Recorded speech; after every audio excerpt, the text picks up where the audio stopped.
Сёння ішоў з вакзала, это ўжо іншыя горадні. Інакш выглядаюць крамы, больш кавярняў, інакш выглядаюць людзі, інакш тратуары. Много памянялася. У горадні незвычайная публіка. Я помню это яшчэ з пачатку 2000-х гадоў, калі я быў заснавальнікам часопіса «Архэ», зусім іншага часопіса, інтэлектуальнага часопіса, з такога вузка інтэлектуальнага часопіса. У горадні выступаць заўсёды складаней, так? Тут вот на банальнасцях не праедзеш. І я б хацела, таксама, вы знаеце, мяне проста, як чалавека, які, я працую, уже 20 гадоў працую ў нашай ніве.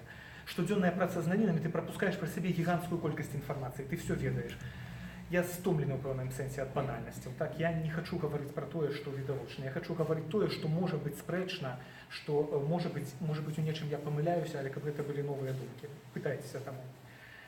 Горадня. Я параўноўваю горадні... Дэкаланізацыя. Про что это казать? Что наша земля уже не такая нашая, и мы спокойно можем это схавать? Проблема в іншым, что такие штучные конфликты, покольки повстание 1863-64 года, это агульное повстание наших суседзяў, да, за спадчыну Рэчы Паспалітай. Апошняе паўстанне Рэчы Паспалітай і першае фактычна такое незалежна-вызвольнае, дзе ідэя Беларусі прысутнічае, по крайней мере, у надпісах і назвах Беларусі. Она ёсць, конечно, гэта не тая Беларусь, якую мы зараз называем Беларусь, але ў той час гэта і не тая Польша, якая зараз існуе. Про гэта варта памятаць.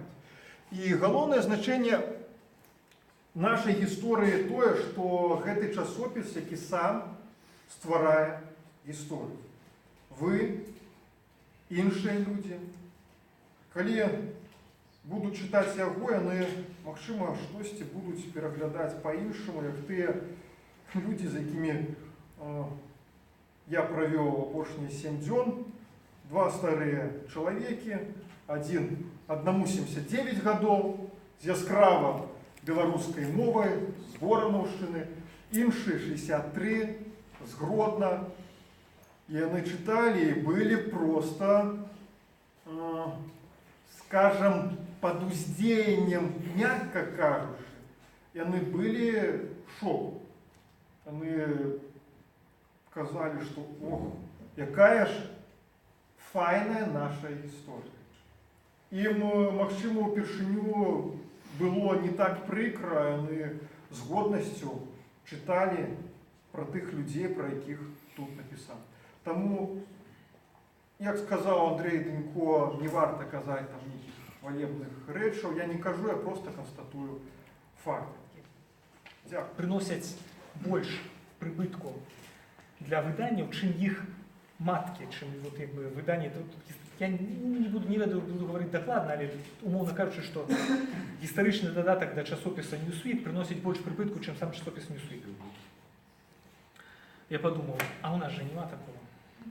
Ну, вы ведаеце, у чым сакрэт Андрэя Дэнько? Сакрэт Андрэя Дэнько, што Андрэй Дэнько мысліць катэгорыямі бізнесовымі.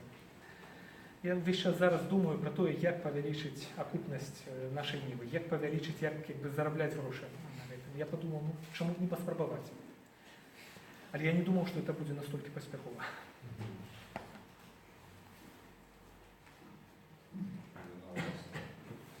Паўстанцы так, але менавіта пасляваенны суплаціў яна не надта вядомая. Будзе. У наступным нумары, я спадзяюся, будзе пра армію Кралёву. Мы распытваем Андрэя Пачобута пра гэта. У 4-м нумары, я спадзяюся, будзе пра украінскую паўстанцкую армію, якая дзейнічала на Берасцейшчыне, Піншчыне. І была там не менш моцная, чым армія Кралёва тут на Гарадзеншчыне. Дзейнічала там да 52-го году, апошнія паўстанцы нават там у 56-м годзе толькі забілі. Вось, і так далей яно будзе ісці. Але тут тэма гэтая, як вы бачыце па гэтым артыкуле, яна складаная. Яна складаная. Чаму складаная для пісання? Таму што архівы то беларускага КДБ, яны дагэтуль закрытыя. Літоўцы, украінцы, яны могуць пісаць на аснове дакументаў, а мы можам пакуль што толькі на аснове таго, што на пачатку 90-х удалося там недзе здабыць, апублікаваць, або што самі пасля архівісты КГБ апублікавалі, або тое, што стала вядома з архіваў суседніх краін. Украины, Польши, Литвы, частково России. И это покуль будет неполная веда, и явно, что будут лакуны. Не хотелось обґрунтоваться на непроверенной, недостоверной информации, и той информации, ну, вот, допустим, в этом юморе, так, коли мы возьмем, так, кто уже бачил. Там есть артикул Рудака про кимофилби, его белорусский след. И публикуются фотографии вот этих, которые опубликовались в советских речах, ну, нібито з Нестєва тайника Янки Філістовича. У меня питание, насколько можно верить этому документу. Да? Я вспоминаю минулый год справу Белого легиона, джип, який проривався через мяжу, і там от, якби, да, його показували, этот джип тільки номеров не показували, а після там теж був тайник з арматурою на Либотській пущі, да? Де якби, нема гарантії, що там був такий самий тайник, який був би сфальсифікований.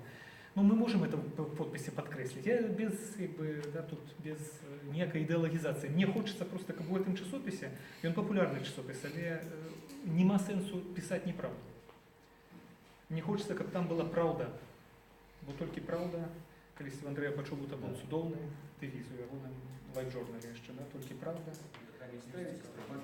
Розмовляти і правдиво, і розмовляти цікаво. Ну, то, что я проглядел, меня это затекало. Там такой вот текст, он начинается тут на першій сторонці, на 13-й протяг, зверніть увагу. В принципі, питання, які, на жаль, в свій час не були поставлені в білоруській історіографії. І на питання, на які вельми тяжко дати отказ, тянуло магчимо это сьогодні дати отказ на це питання. Тому що історія така річ, яка ось неколи здарилася, а ми зараз її переживаємо.